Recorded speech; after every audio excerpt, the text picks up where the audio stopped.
No, yes, yeah, it was in the office at BB Shoe. We had 1 hour to kill, so a bunch of us girls in the office, we used to play, but we could only play for a penny, and we could, up the bid by, and we played poker, different kinds of poker. And there was one girl that was always lucky, so about once a month she'd be able to buy herself a blouse. But the blouse were by $3, $2, and so a lot of pennies. that was a lot of penny, yeah, yeah. So funny, yeah. So we've always wondered about her. Yeah. How did she win all those pennies? That's right. She was always winning, and but that's okay. Maybe she was just better at it than we were. That's for sure. We did about it. We did that before. Talking about, okay, you want to talk about playing cards? Well, okay, but playing cards is a big thing. It's a big social event, especially in our family, and both my father and my mother's family. And my father's side, they had a big, huge, a big, huge family kitchen, and with this big table, and everybody after a meal, or they were visiting, they would sit around the table, and we'd play some kind of a game. And most often it was a card game. And but if they would do, I can remember one when they did pick up sticks. I remember doing that for the aunts. I thought that was great. But on my mother's side, they played Saint-Saëns, 500, and I don't know if that would be something that people are familiar with, but and so my grandmother loved to play cards, and my mother would do it. So she'd put me in the back of her bike, and we'd go with my grandmother, and she'd play. I don't know how many nights I'd go down there. So my mother didn't care what time I went to bed, as long as I was quiet, and I was very quiet. So did this forever. Well, I said that, but often, and that's how I learned.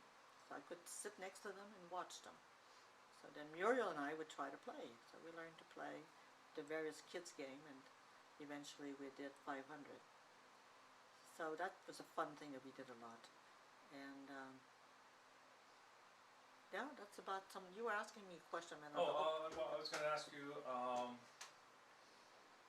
other thoughts about your experiences with your father, and what led up to you guys your my parents father separated. Well, I think it was the drinking primarily. I think he did drink a lot, and one of the things that he would, afterwards they got into the habits. I think it's right after towards the end. It was started when my grandfather. This is my feeling. I don't know whether this is true or not. That was my belief. That I think my father wanted to mechanize the mill, and my grandfather did not want him, and so he would not give him the opportunity to do it. He had to do what my grandfather wanted to do, and so he was kind of, and I think because of that, and the fact that they were doing the old way, and he was delivering still with horse and buggy, while everybody else had nice shiny cars or trucks. Yeah, his pride was hurt. I'm sure his pride was hurt. And but he got in the habit of staying afterwards at the taverns and drinking. Sometimes he wouldn't come home, or he said I'd be there and he wouldn't show up. So that was the hard thing that my mother found it difficult. And he did a few times, but come in and coming pretty inebriated, and they would get into fight or arguments, and so I guess she just had it, just had it, and so she just thought she could do a better life somewhere else by going to Canada, to the United States. Her sisters were there, and it seems to her that they were doing better, and she felt that she could start a new life down there. Because it was probably at her time when she decided that divorce was not accepted in Quebec, but separation was acceptable. Eventually, the divorce was accepted, but it was, now we're talking about in 49-50 when this happened, and so we had to go to court, and I had to participate in that. I wasn't very happy about it. What was that like? Not very, very good. Well, can you describe to me what happened? No. And You don't want to talk about it? no, no. But that's the Were you made to say something you didn't want to do? yeah. What was that? I'm not gonna say it's true. I'm not Well, gonna say it. it'd be good for your family to No. know. No. You're but you were made to say something that you. I wasn't gonna say anything, and I don't know how I. Did you want to clear the record? Do you want to clear the record? No. You don't want to clear the record? No. Nobody knows except I don't know why I said anything. Because you talked about it. You're gonna before. erase that. I can edit around it. Yeah.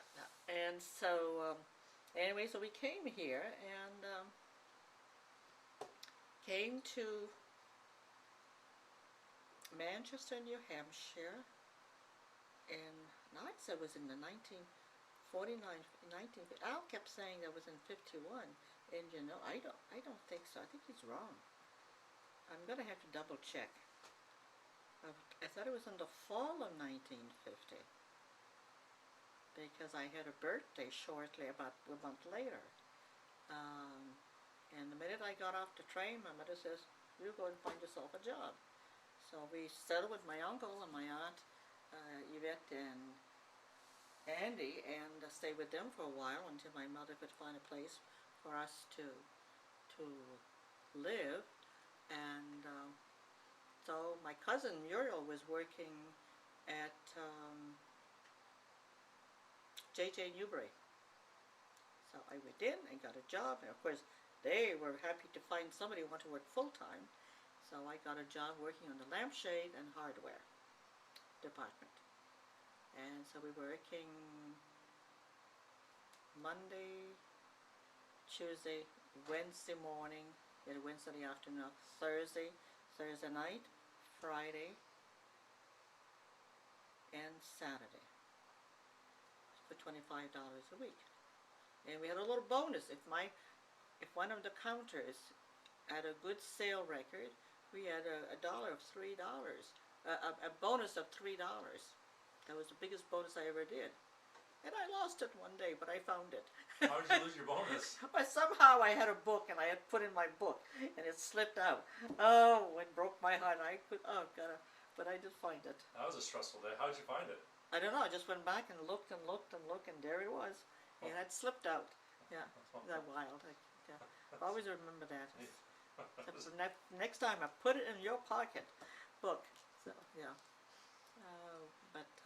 and that's where I met some of my very dear friends that for many years. And the first one was Ann Smith, and so we did a lot of things together. And the other one was Lucille Mondeau. She didn't live far from where we lived, and so we used to do a lot of walking and go shopping on Thursday night. That was a big thing. We'd go down to,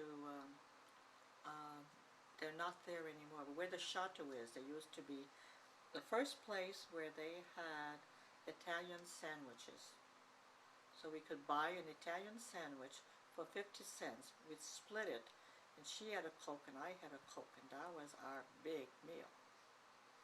And so we had that, and then we'd go shopping, and we were dressed to the hilt, and we always walked from the, we very seldom took a bus because we were going to save the money. And so the 10 cents was to take a bus, so we were going to save by 10 cents. And so we did a lot of that. And my friend Lucy Lucille lost her mother the last year, the year she graduated, and then went into nursing school. And she went to Notre Dame. They had a nursing school, and they were affiliated with St. Anselm's College. So I had another good friend, which I liked going to school. One of my first job was to work at, I was working at the J.J. Newbury. And after Christmas, this is what happened. That's right. I've forgotten about that. Ann says, my sister works at MKF. She's one of the managers. What's MKF? It's a Manchester knitting something fashion. They were making knitted garments.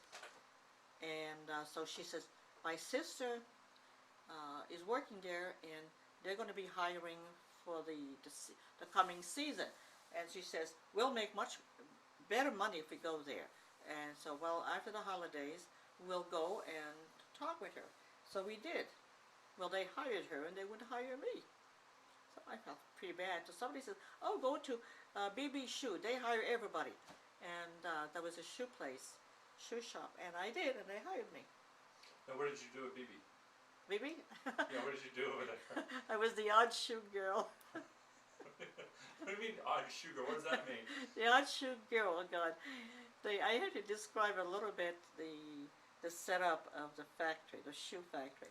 The first floor is you would cut your pattern with the leather, you know, and the various sizes of the pattern or of the shoe. The second floor you would sew it, and the third floor you kind of assume you had a T-line, and what the T-line was comprised of, there were two T-lines, and on those T-lines there were there were a lot of men, because they had a shoe. If you had a shoe, and you would put it on a lace, and then they would lift up and put the insole and the outer sole, and then they would go from I don't know what from station to station, and one would put the staple, the other one would pull it up, and the other would put the glue, and it went on the right. But every now and then, one of the guys would probably pull too hard, or they would rip something like a strap, and they would take the shoe and just throw into this box in the middle of the two line. And this box here, I had to pick up those shoes and run around the factory and get it repaired, and then bring it back, and at the end of they put all the shoes on the rack, and the racks could not be pulled out because there was an order, and you had to have so many pairs per order, and no orders could leave unless they were complete. So they would wait. So as soon as I got all this taken care of, I made sure that the shoe was completed, put it there, and then they would ship it to the other department. So that's how I got named the Yacht Shoe Girl. And so they had a great. So it was not a bad job. It was kind of fun. I just got to meet everybody. I didn't have to stay there. And sometimes my boss would say, I had one guy that was doing that, and he was with me. And he said, get lost. I said, okay. So I go and get lost. And but there were two. There was one big boss, and that supervised the whole thing, and there were two assistants that kind of supervised each line, each T-line. And one was Freeman. He was kind of a nasty guy. And no, here I am. I wasn't speaking English very well, and they knew that. They like to take advantage of you, especially if you didn't speak English well. I was French speaking on top of that, and French were kind of known as to be little frogs, a little dumb, you know. And so one day they said to me, we need Yolande, go downstairs and get a jar of steam and a steel bar. I said, okay. So, and I'm repeating, so we go down. I said, I'm going to go to the tool shop. So finally I said, where would I get that?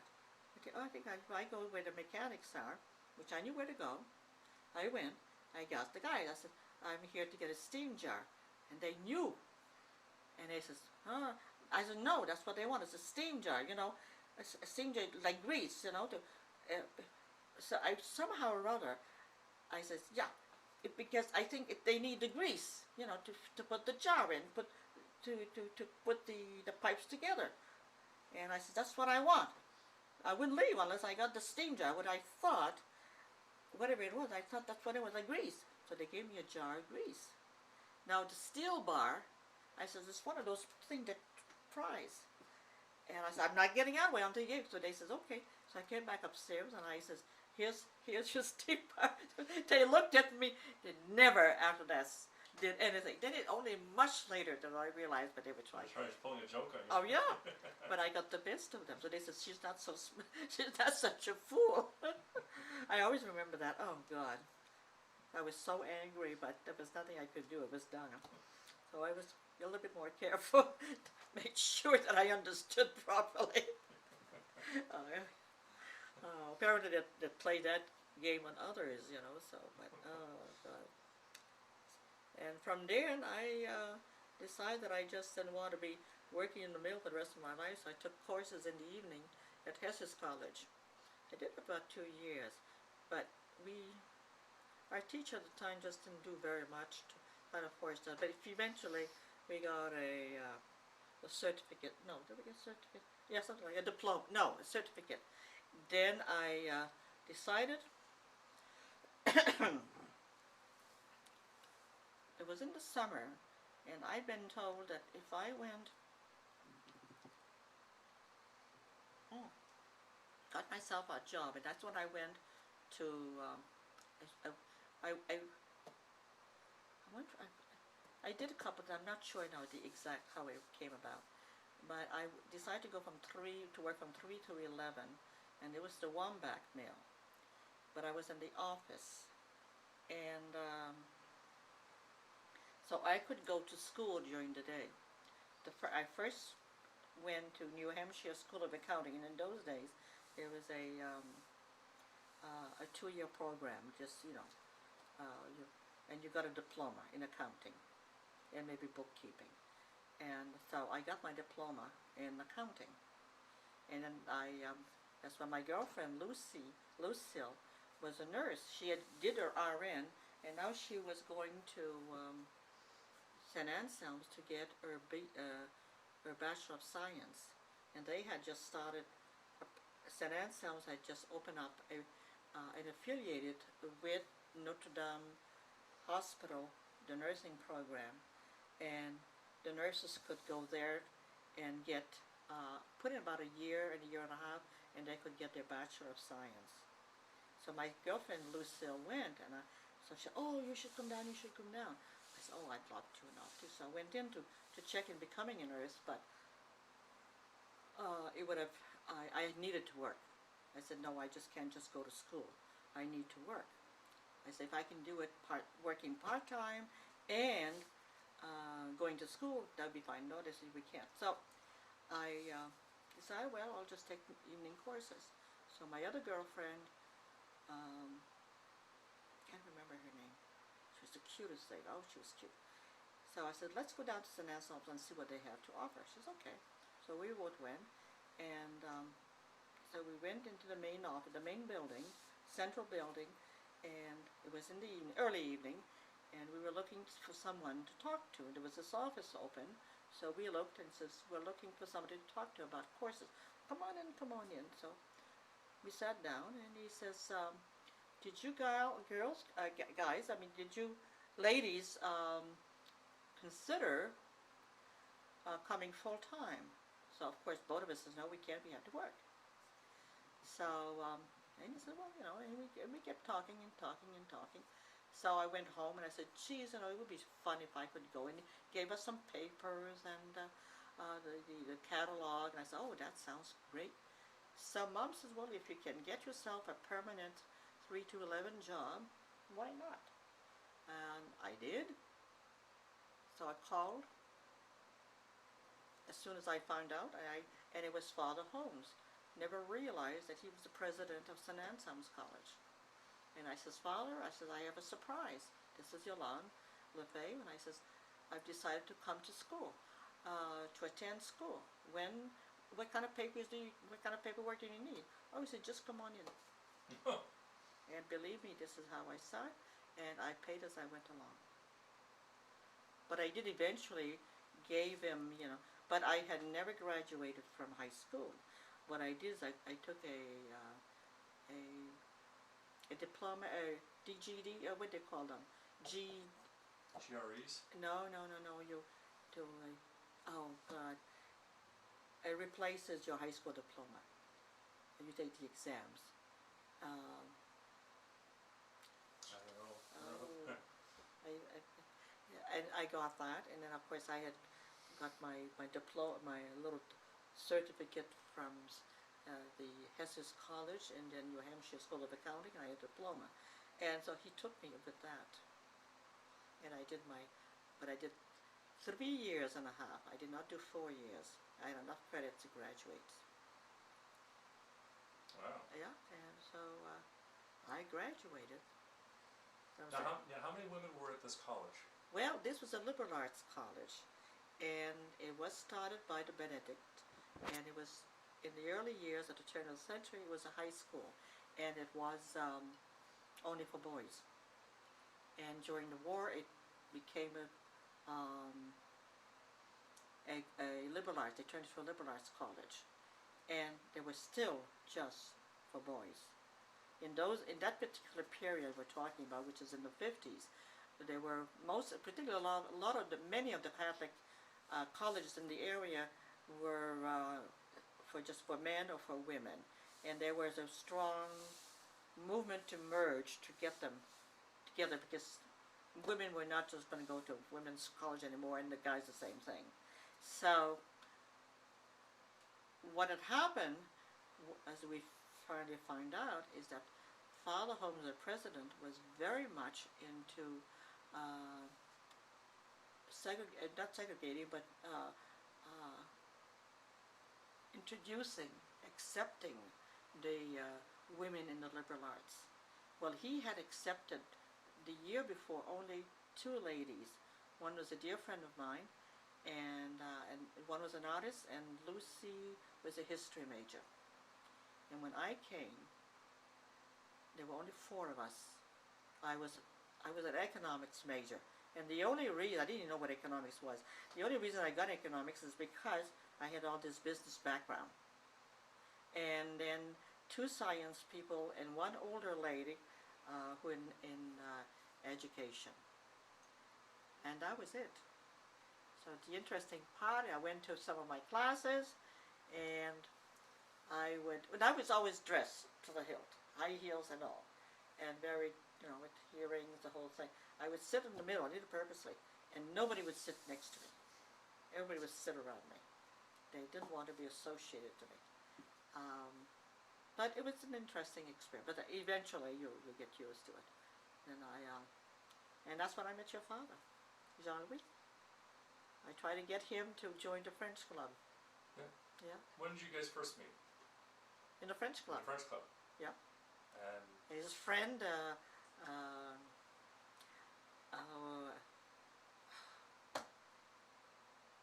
came to the French, because I knew him, I had heard about him, and he came to the French club. He said, I'm going to bring my friend Jean Louis. I said, oh, please do. And that's when Jean Louis came. And so I said, oh, you've got to join us. And so he did.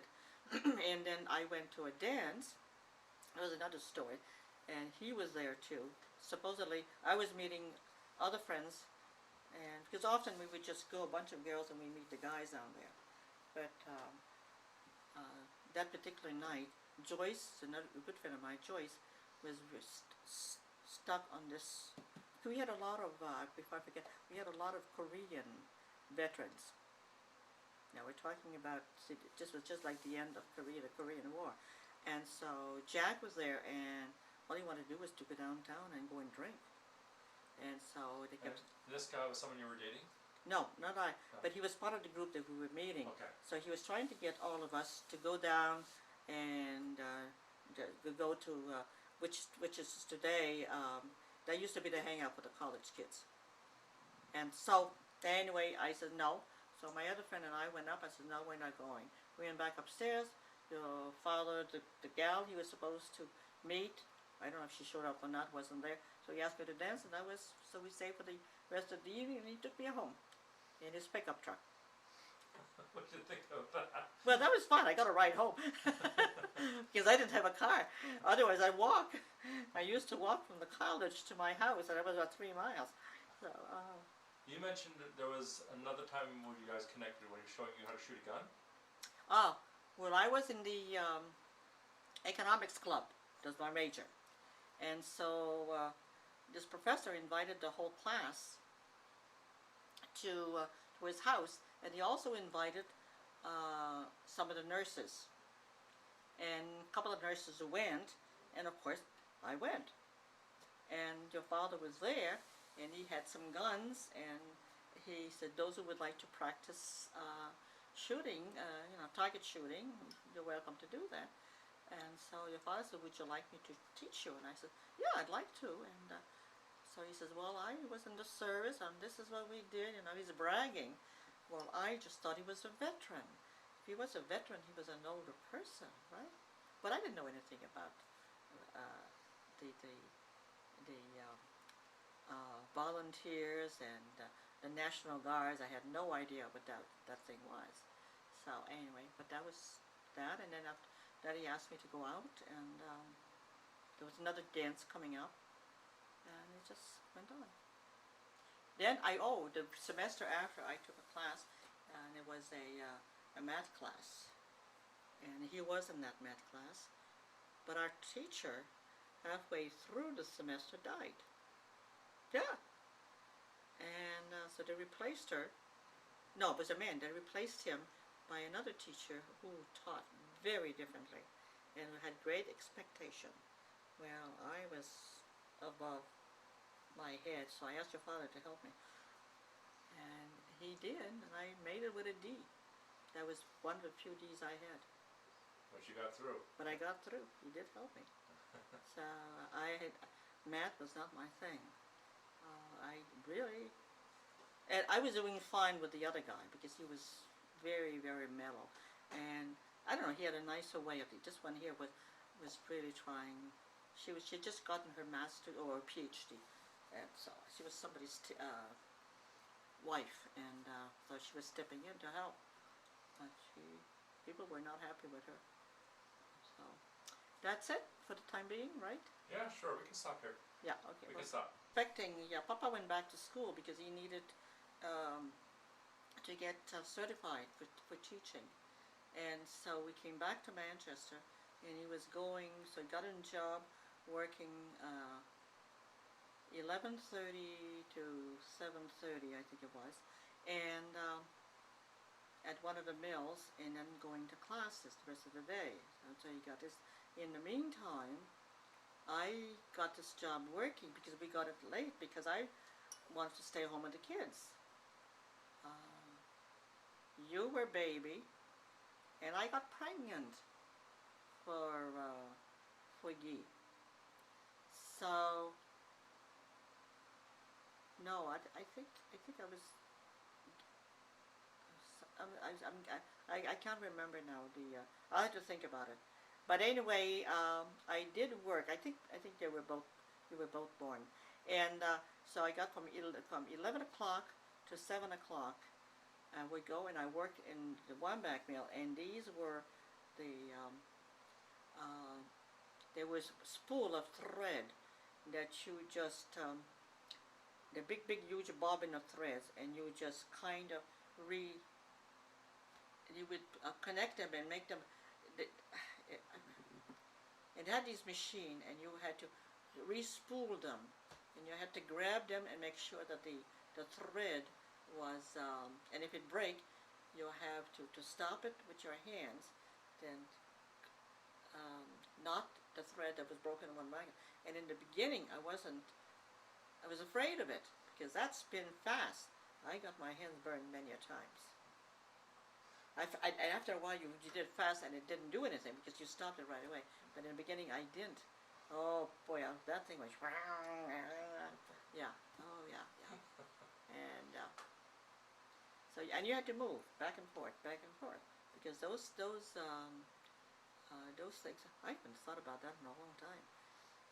I used to know all the terms, but I've forgotten. All right. I have to stop and think about it. It'll come back. Yeah. Yeah. Right. We'll stop. So I did that Yeah. for one. I would say like one semester. All right. Yeah. So we did a lot of crazy things, Papa and I, when we first married. Yeah. When you stop and think of it. And then Al would come and sleep, and that's when Papa would he'd get to the house, he'd get up, and Papa would take him to work, and then go to his class, and come home, do his homework, try to sleep, and then go to work. and then I would have to type his papers in between too. And the kids feed them. Wish you could sleep half the day, but you weren't sleeping half the day. Change the diapers and make your beds and God, had to be young to do that. God, yeah. Oh yeah. We can stop. Yeah, I Yeah, think we'll so. stop.